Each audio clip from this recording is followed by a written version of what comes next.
Hi folks, you're with Tassless today. Tassless today, your pushback channel, and thank you for joining this audio live stream. Please listen to this presentation as you would a radio broadcast.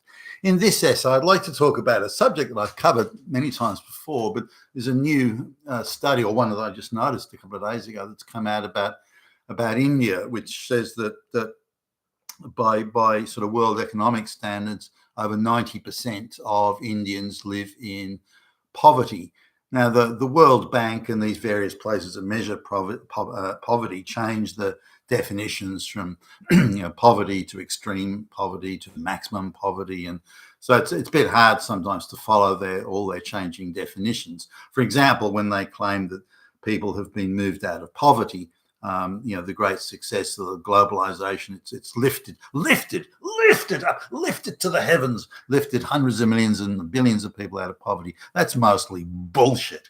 What they really mean is, if you look at it, is they've taken subsistence farmers, places like China, for example, they've taken subsistence farmers and moved them into the city for slave labor wages. And because they now have a measurable wage, whereas on the farm they existed primarily on barter, therefore they had no measurable wage. On the mere basis they've moved it from this column on the accounting sheets to that column on the accounting sheet, they're saying, see, they've been lifted out of poverty. Of course, that's simply not true. To me, that's the equivalent of, people that have got, I don't know, infections of the foot, and they just cut the foot off. So see, we rescued people from foot disease. No, you haven't. Nonetheless, coming to India now, India, to what extent India or the Indians have been lifted out of poverty, there's really just three areas that one is Western companies that have moved their call centers or something like that to India. And so they've just transplanted Western jobs, just picked up Western jobs and moved them, just plonked them straight in the middle of India. That doesn't mean India's achieved, produced, created and delivered nothing for that. It's just Western and the globalist pushing and shoving that have just stolen Western jobs and dropped them off in India.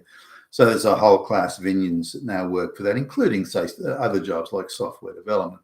Then there's mass migration. So many tens of millions of Indians have come from the West, come from India to the West. And they repatriate hundreds of millions of dollars back to India. Now that's the other.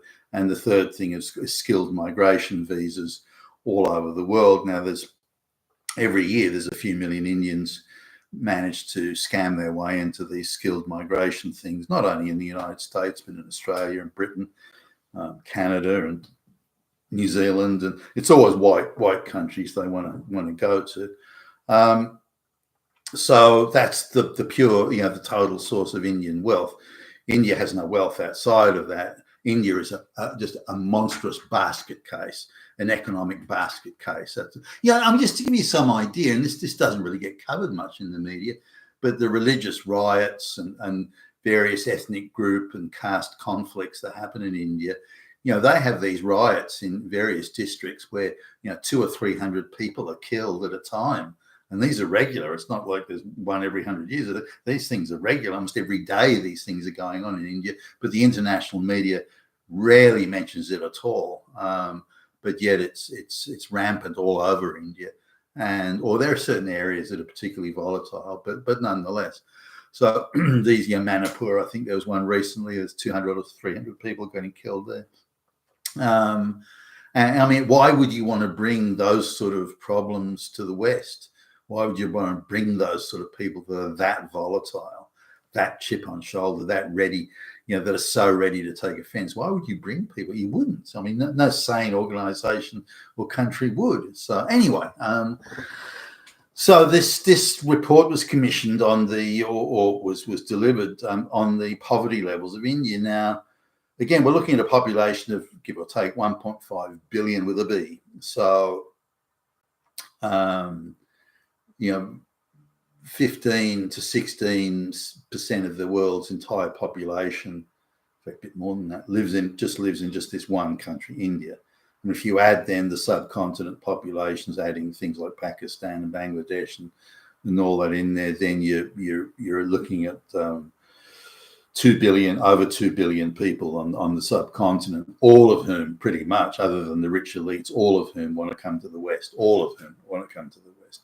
And there are various globalist paid, USAID, globalist paid agitators running around and stirrers saying, hey, psst, psst, psst, you should go to the West. We'll help you get there. We'll pay for all your transport and your clothing and your food. We'll cover the whole lot and you get to the... So there's a lot of agitators running around doing, but spreading the seeds of geographical proximity discontent. Well, I'm poor in India, and I want to, I can see on the mobile phone as well. I can see the sort of life that the Western people live. I want to go there. I want to go where those streets where they're paved. I want to go to those. And so it creates a degree of clamoring and discontent that's not natural or organic. Now, over 90% of Indians live in poverty, so it's claimed. I don't doubt this, by the way. So we're looking at, say, 1.35 billion people, 1.35 billion people are living in poverty, and they're all clamoring to get out. What are they? They've given up on India. They, according to this report, they see no future in India. They see no possibility. They see India as beyond redemption as a society and an economy. So what do they want to do? They want to go to the rich West. Hey, that's where I want to go. Everybody knows somebody, a relative or a friend or a cousin or a fucking somebody who's gone to the West, and it's very much a bragging rights thing of, oh, my daughter went to the West. She's doing so well. She's now managing director of 5 million banks, and all this sort of, and the stories get taller in the telling, and so they all want to go to the West. Now, what would happen to the West if 1.35 billion Indians, with all their habits, their corrupt attitudes, their parasitic views, all moved to the West? I mean, why is their society a failed society? So you would move 1.35 billion people from a failed society into what had hitherto been successful societies. I mean, the West would turn into an Indian basket case overnight if that would have happened. Now, these Indians don't understand that they've got no grasp of any reality like that. And they're quite simple in their cognizance of things. So they just say, well, you got lots of stuff. I want to go there where I can get a piece of the stuff that you've got. There's nothing here. We're living, we're living 17 to a one room apartment, this sort of thing. Now, if you look at sort of the sort of accommodation that these Indians have, even Indians that you would consider by Indian circumstances, middle class, 11 people are living to a 1-bedroom apartment. They're just sleeping on the kitchen floors and this sort of stuff, and they're the ones that are doing all right. There are people in worse condition than that. So why would, no wonder they want to leave and get out of India. Well, why don't make your own country better? But they don't believe that's even possible. They think their own country's beyond redemption, and they all want to go to that rich white West. And certainly the Indians that I've spoken to and the Indians that appear, I was at a local chamber of commerce type thing. And it was all white people, and this Indian woman turned up, and in very thick accent. She just arrived, and she was sort of, I always dreamed of coming to Australia or coming to a rich white country. I always dreamed of it since I was a little. Since I was a little kid, I always dreamed. And so she talks about it, and now she's come to that. Her dream has been fulfilled. She's been given a government job through affirmative action. I mean, wow. And so now the world is, as she sees it, the world is her oyster, and my priority is to bring her to my whole village, everybody in my village. I want them to come here where it is wonderful. Well, fuck. And this is what the Indians are exporting to the West. So coming back though to the poverty thing, that's how many people in India are living in poverty who want to leave India. Now, there's a rich elite in India, the Brahmins, the demigods, at the top of the class system there, and they're doing all right. And not all of them, they come to the West for bragging rights to have because they're rich, they'll have their London apartment or their Sydney apartment, this sort of thing. But they live like gods in India and revered as gods by the locals, the local peasants. And they have armies of servants and flunkies and stooges, some of whom don't get paid. They just get these Indian peasants, they get to eat the scraps off the table of the rich people, and get to sleep in the closet of the rich person's home. But that's better than anything else they could get on the street. So that's pretty good. That they've got no problem with it. Hey, that's fine. And so these rich demigod Brahmins have these armies of servants who treat them as gods. Whereas when these same rich demigod Brahmins go to the West, they're not treated as gods, and they're outraged by this. Why do these poor white people not treat us like gods? They should. I mean, we're demigods, for goodness sakes. Why don't they show us the respect a demigod deserves? So they don't really want to go to the West, as in to pursue improvements in their quality of life or standard of living or something like that. If anything, it's a downward step for them.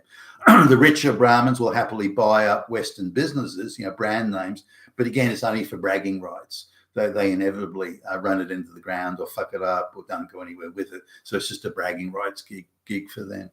But this, I think it's now, in my view, is now vital that the Western world shuts down all immigration from India, all of it, and for any Indians that are here in the West, or they've got to be told you can't send back for brides anymore. You can't repatriate money back to India. And if they say, well, I don't like that, I will go back to India if you do. Fine, go back to India. Given the vast numbers of Indians, the corrupt parasitic nature of their society, the idea of exporting Indians in any sort of quantity to the West will be just on that will end up in the destruction of the West. And even for the Indians too, they don't realize that as more and more Indians arrive in the West becomes poorer and poorer. So this idea that there's this glittering streets paved with gold opportunity for Indians to get out of India, they're destroying, absolutely viciously destroying the very golden goose that they're so much attracted to. You've been a Tassus today, your Pushback channel, and thank you for listening.